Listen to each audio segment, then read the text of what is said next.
So 2 post-credit scenes. First one, funny. David Harbour gets on the Wheaties box. Red Guardian. I would say he worked a lot in this movie. The 2 post-credit scenes is the part where it didn't work as much. I wasn't as charmed by it, but I think that's not a huge deal with the second scene. The second scene is incredibly impactful, and it is potentially introducing the beginning of Doomsday.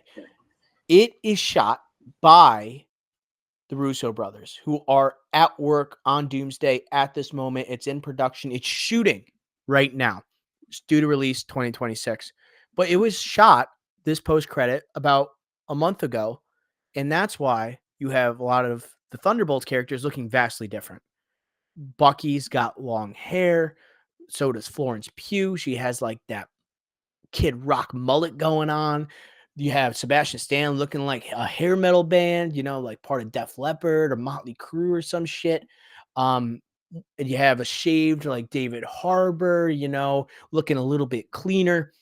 It was clear. You could tell immediately this was not shot at the same time in the movie, correct? Yeah, it was. You could tell by the resolution on the screen.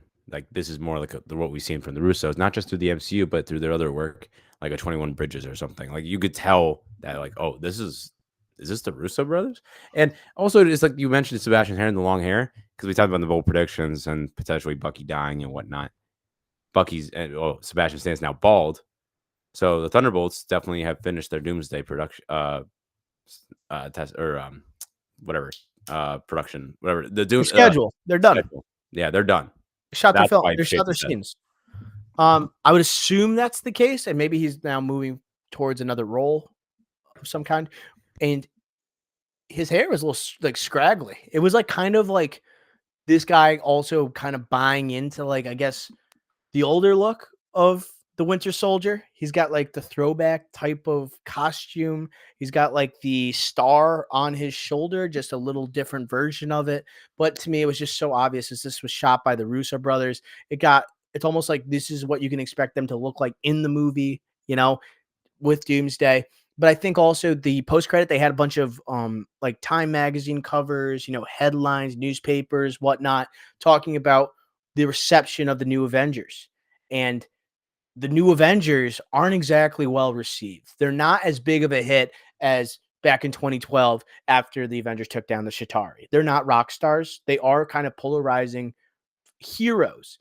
And I kind of agree that if I was like on social media, I'd be like, not my Avengers, because what did these guys do to earn being an Avenger? They this guy, they took down the Sentry and they saved a couple people, and they are technically pretty infamous anti-heroes / villains with their backgrounds. Like, I don't know if they should be the Avengers, but they are because of Valentina. If I was Sam Wilson, I love the new Avengers. If I was Sam Wilson, I'd be like, you're not the Avengers. Like, you shouldn't be the Avengers. You haven't earned this. And I feel like that scene they needed too, of all the magazine covers, they needed that to show like time has gone past and that you can have an excuse of why they look so different from the movie. I think that was very intentional. Yeah, that was very clever. And I agree with you, dude. Like, if you look at what they actually did in the third act of this movie when they're working together, they lifted a couple pieces of building. They they moved people along using super speed and whatnot, or super strength, and throwing people off to the side so they don't get hit by building blocks.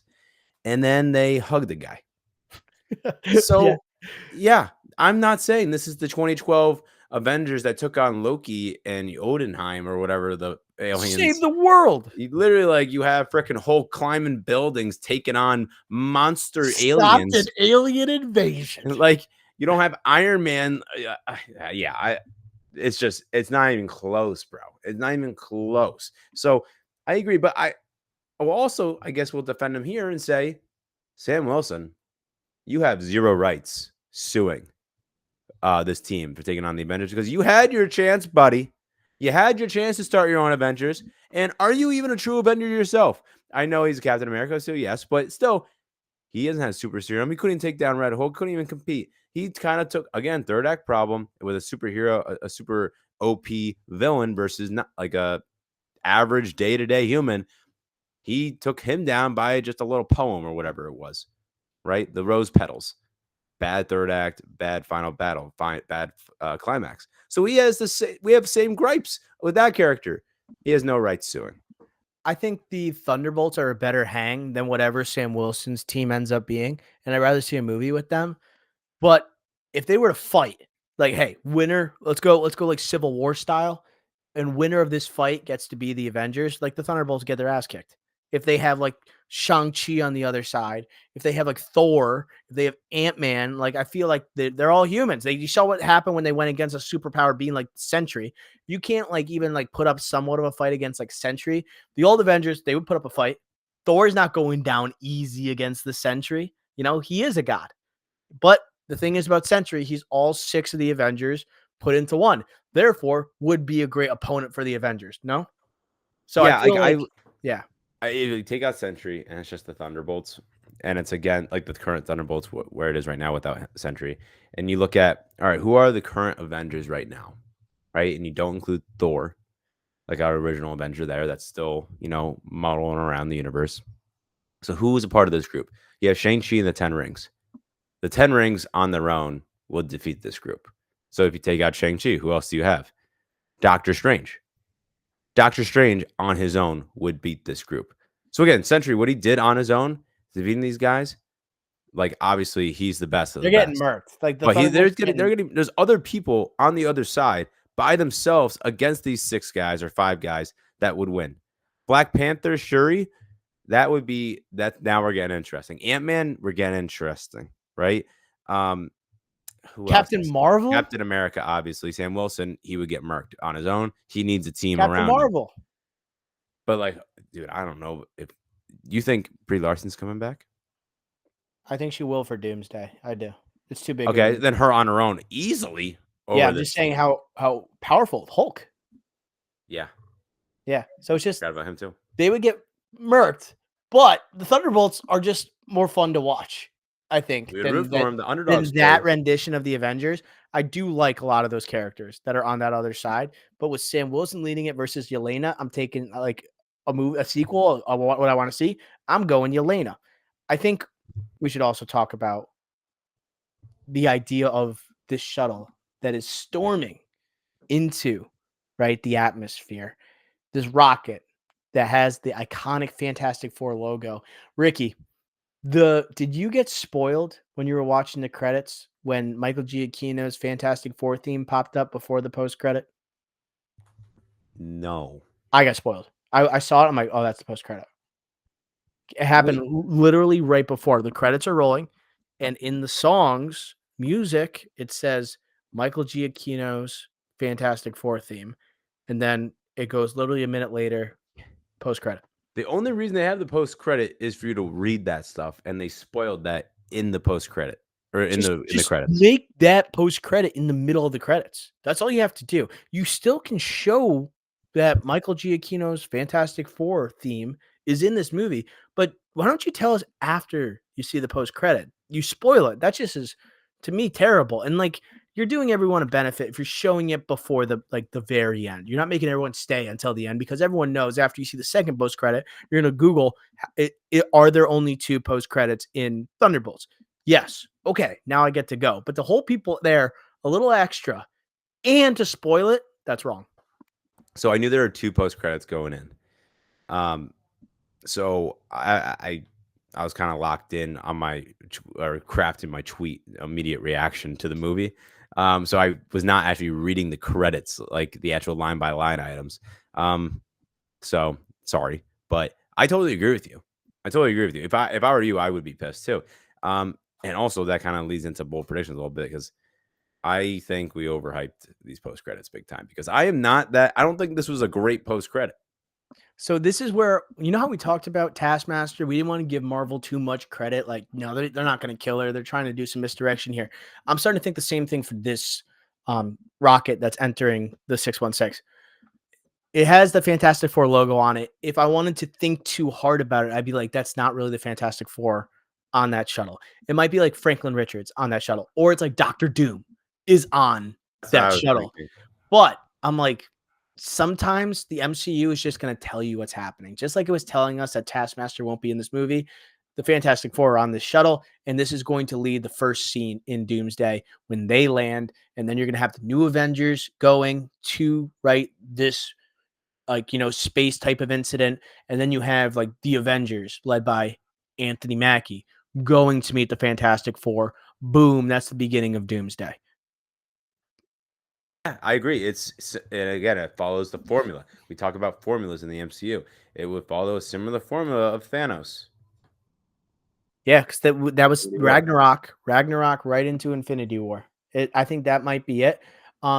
Is this Well, Ragnarok into Infinity War, and again, you see Thanos' ship and whatnot, but also like it also explains helps with the Avengers situation because it's not as clear as it was back as it was for Infinity War. Because yes, like we had the Cap versus Iron Man problem, but besides that, you knew your Avengers.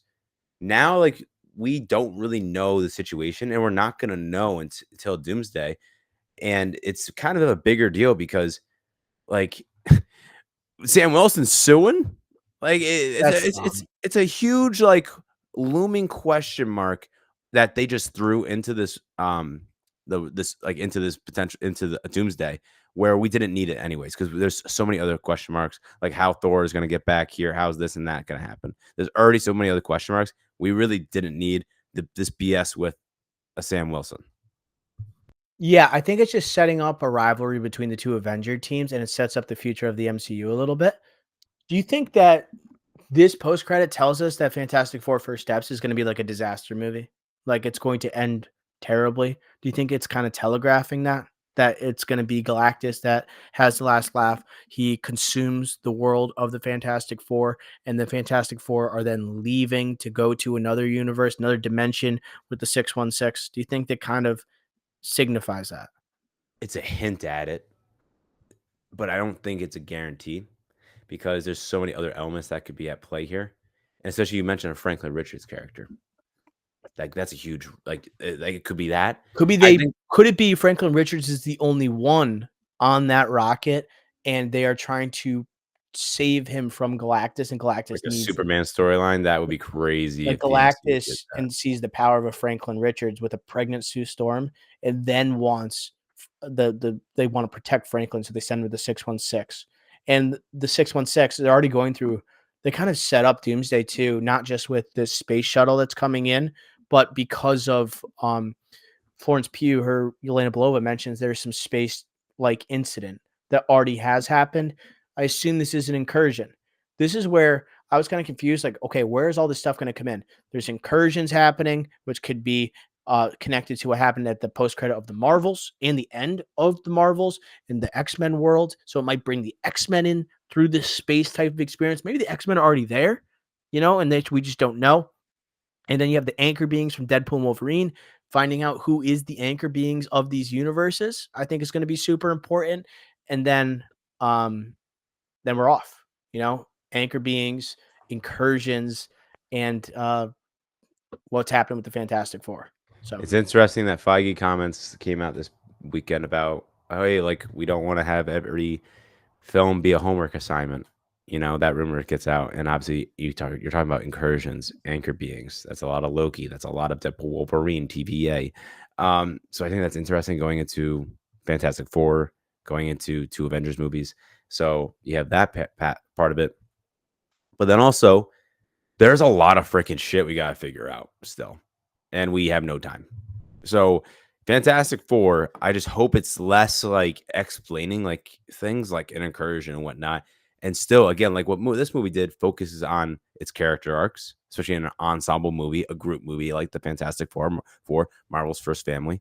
And it really just focuses on that. And you have the same guy, Eric Pearson, who wrote Thunderbolts, writing Fantastic Four. So I am confident in that. But that's another risk, I think, for Fantastic Four as we talk about potential implications for Doomsday.